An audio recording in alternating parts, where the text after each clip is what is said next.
In 2006, the New Horizons spacecraft sped from Earth toward the outer frontiers of the solar system. 13 years and 4 billion miles later, it has completed the first ever flyby of a small Kuiper Belt object. No other mission has explored a world so far away, or one that hadn't even been discovered when it was launched. Happy New Year. We're live from the Johns Hopkins Applied Physics Laboratory in Laurel, Maryland, home of NASA's New Horizons mission. Now, the spacecraft was out of contact about 10 hours ago when it flew by Ultima Thule, and this morning, we await the call home to let us know that all is well. Now, last night was about celebration. Hundreds of mission team members, family and friends, marking a new year in the moment of close approach. The house was absolutely rocking with the debut of a special New Horizons song from Brian May, astrophysicist, New Horizons contributing scientist, and guitarist from the legendary group Queen. Now, this morning is about confirmation. Because New Horizons is moving faster than 30,000 miles an hour, even the smallest space debris could do serious damage. Now, did New Horizons survive its flight into the unknown? And is it ready to begin beaming back the data that will reveal Ultima as an entirely new world? Joining me is Mark Holdridge. He's the New Horizons Academy Mission Manager from Johns Hopkins Applied Physics Lab. Mark, it seems like we've been here before. Happy New Year. Happy New Year. Seems like yesterday. It seems we've been here before 3 years and 3 billion miles ago when New Horizons flew by Pluto. That's right. Now, your job, I mean, I guess the first thing too, we casually call this the phone home moment, right? But tell us seriously, what are we waiting for? What are we watching for? So the New Horizons spacecraft's taking a brief break from its departure, its outbound science gathering, to report in and basically give us some hint of its status in terms of how well it's doing and how well the flyby went. Okay, we talk about you're going to hear some terms and hear some things happening as we go into mission operations.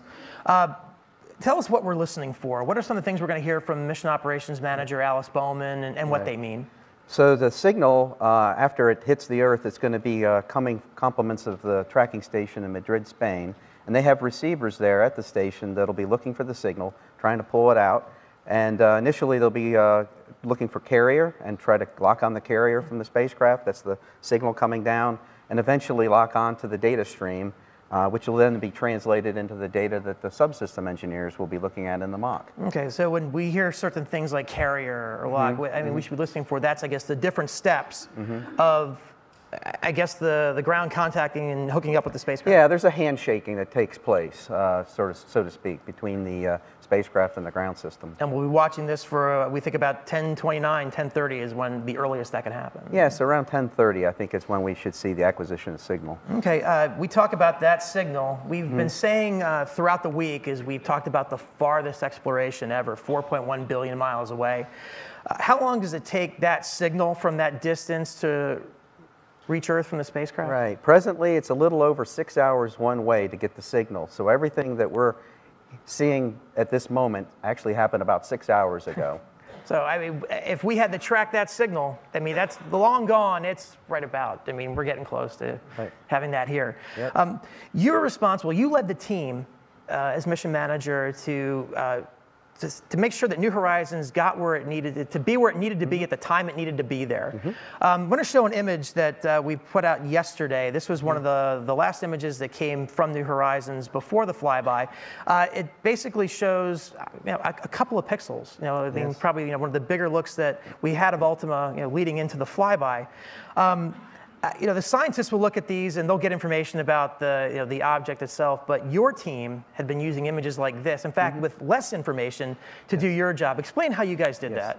Now, about 100 days ago, we were able to start detecting the signal, start picking up Ultima Thule out of the star background using images similar to this. However, it was really one pixel, and that was hard pixel to get, actually. We had to take a number of images and co-add them and to really pull it out of the background. Right. And then we've been tracking its motion relative to the stars using the onboard camera on New Horizons to refine our estimate of the relative trajectories of the spacecraft and Ultima Thule. So, I mean, you mentioned pull the background. I mean, even finding Ultima was a challenge. Yes. I mean, knowing to get that target beyond Pluto, because it's just one of the busiest, the most crowded star fields in the sky to pull that out. And you had that challenge in trying to find Ultima in those first images. Yes. I mean, Pluto, of course, we were able to see almost a year in advance with the same camera.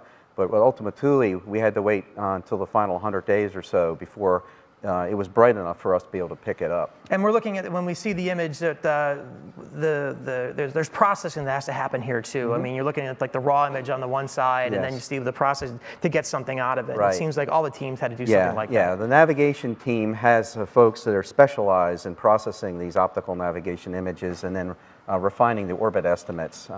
And so we have a very collaborative environment with 2 navigation teams and also members of the science team that supported the effort. Okay, you were a mission operations manager. Led several other APL missions to go to various places across the solar system.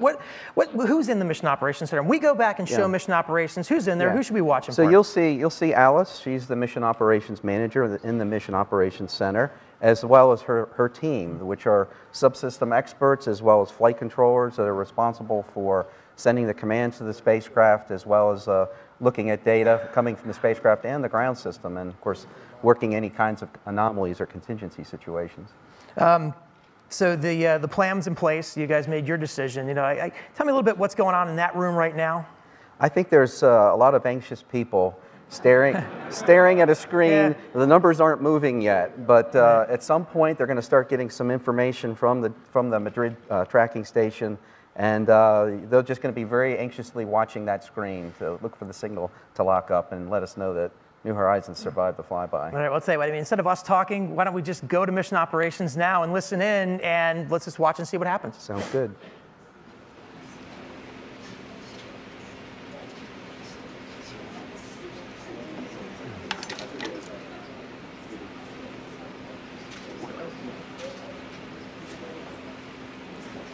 So we'll be able to show you too.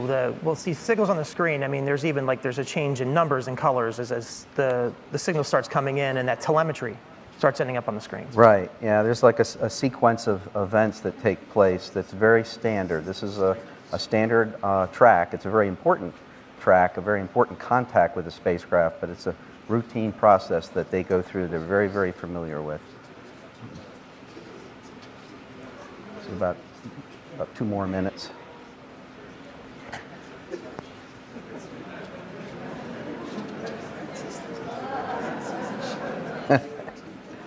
Right. Anxiety, nerves, anything else that's happening in that room, right? Yeah, a little of that. So you see that's Alice, the operations manager, and Carl is her deputy, Carl Wittenberg. So the worry, and you had mentioned earlier that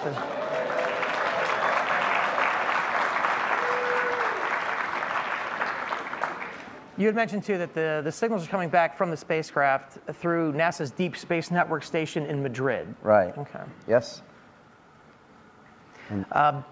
When they go through the checklist for these things and to figure out what's going to happen next? They're going to establish these signals, and then what is Alice going to do? So once they get a solid lock on the data, then those screens will start lighting up with information, and those team members will look at their areas of expertise. It might be guidance and control or communications, and they'll look at those and try to get, surmise what the status of each of those subsystems is in real time, and eventually they'll be polled and report that status to the operations manager, and then she'll report that status to the PI, Alan. Okay, so let's go back to watch. Mm-hmm.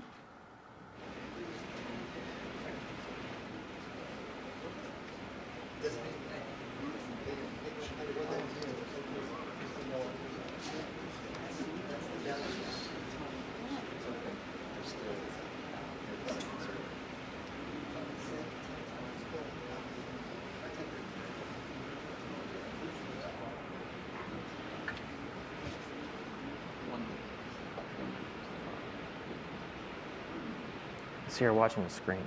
Yeah. We've seen that look for many other maneuvers and other activities. Yes.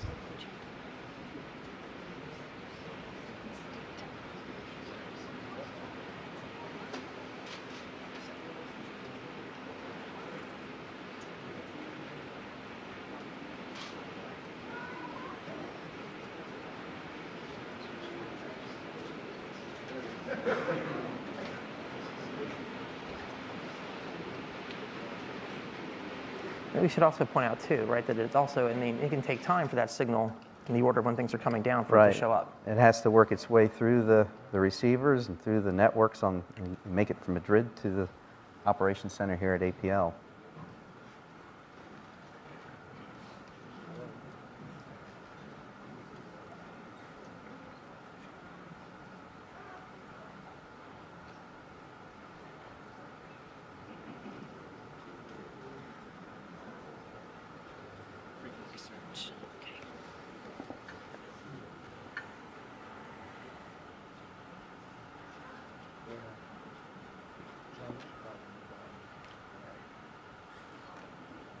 In lock with carrier. Signal strength looks good. Thank you. Standing by for symbols and, telemetry. Symbols lock.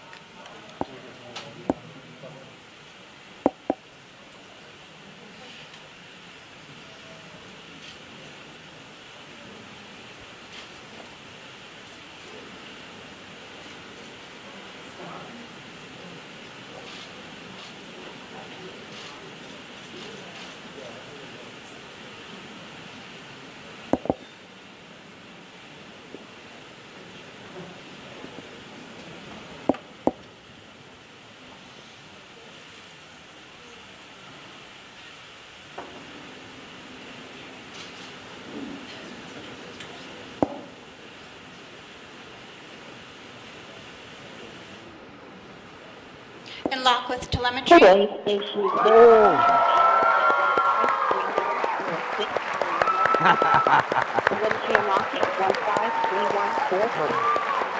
And Pluto They're very relaxed. Yeah. I was going to say that look. Very much. Subsystems, Mom on Pluto 1, please report status as you get it.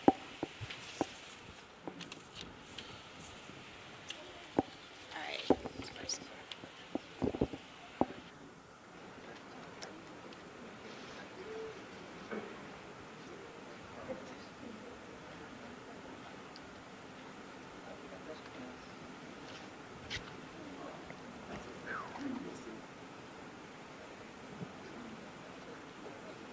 This is the moment they're waiting for a status check from each of the subsystems from the spacecraft.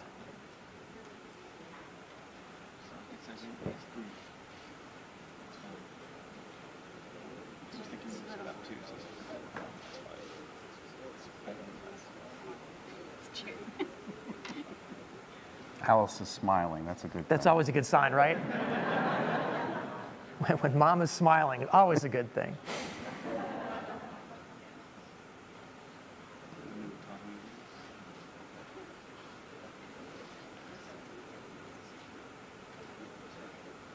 I can point out too, we're waiting that those status checks come in different order. It's not necessarily in a set order when each system will hear. It's really whoever comes up first. Yeah, it's whoever got their data first, and we're not able to hear that here.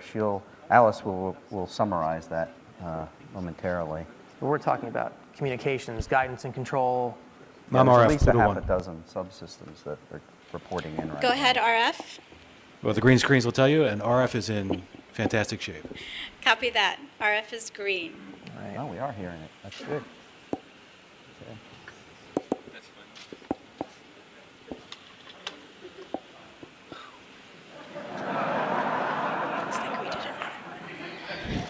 like we did This is the link.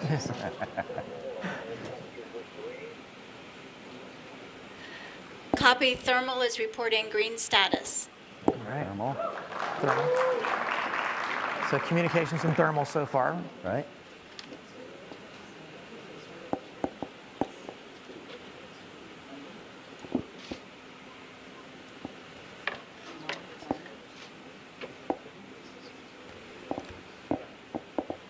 Mom, planning? Go ahead, planning. Planning is good. Copy. Planning is nominal.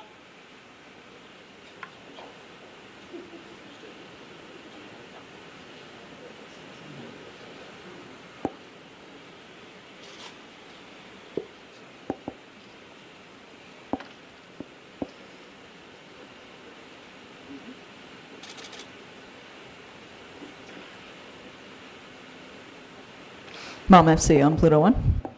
Go ahead, FC. FC is green, and DSN has provided fantastic support as always.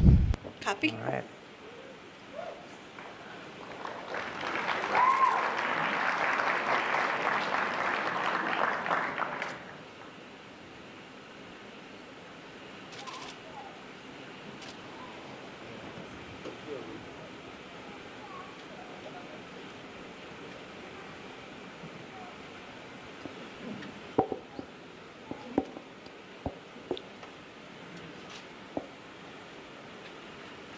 Mom, GNC?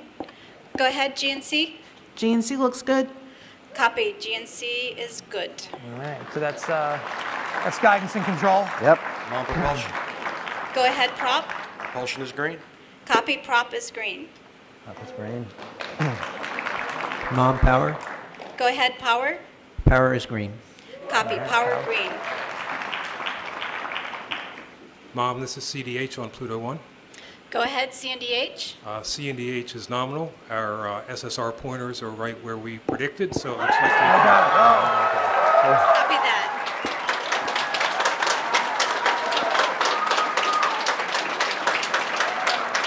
CNDH is green, and we have a good data record of Ultima Thule science. Mom, this is autonomy. Go ahead, autonomy. Autonomy is nominal. Copy. fine. Autonomy is nominal. Good.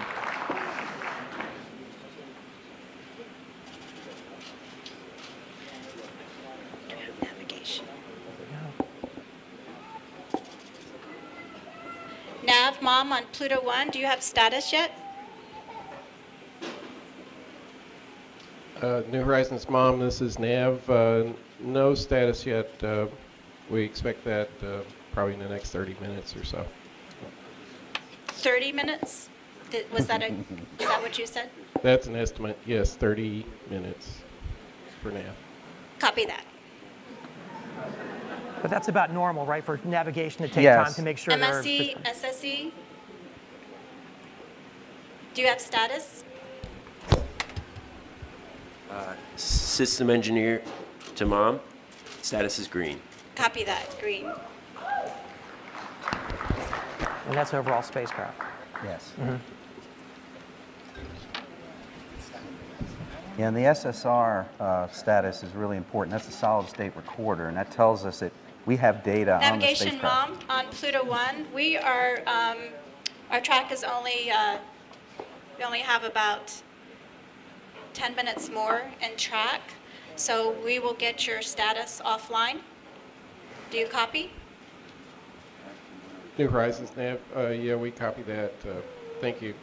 Copy that.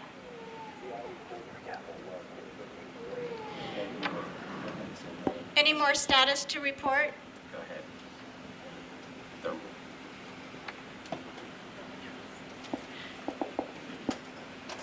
We have a healthy spacecraft. We've just accomplished the most distant flyby. We are ready for Ultima Thule science transmission at 200 UTC today. Science to help us understand the origins of our solar system. That's it.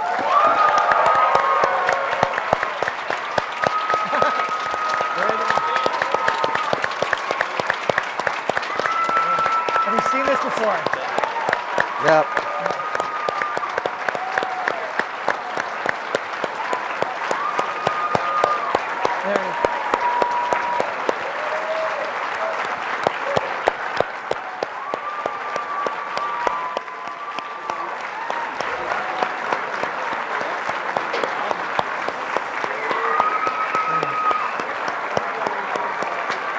Ralph Semmel, the director of the Applied Physics Laboratory. He's with Alan Stern, the principal investigator of New Horizons. Other members of mission team, mission management. Many others who were very important to the New Horizons mission.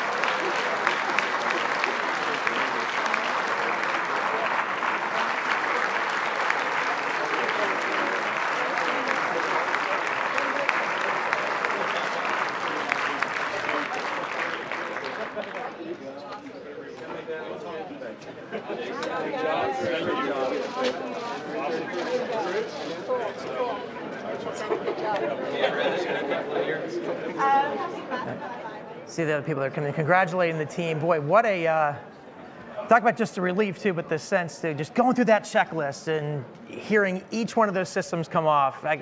Being, again, a former mission operations manager, I always watch your face to see how that's going. And I say, when you pump the fist or smile, like things are looking good. Yep, things are looking really good. Couldn't be any better.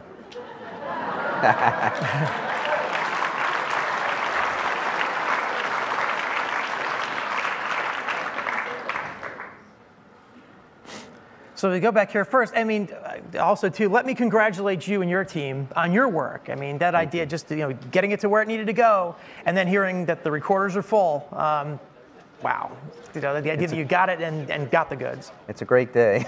Happy New Year. What happens next now? They got this. So we have confirmation the spacecraft is in great shape. It has all of its data.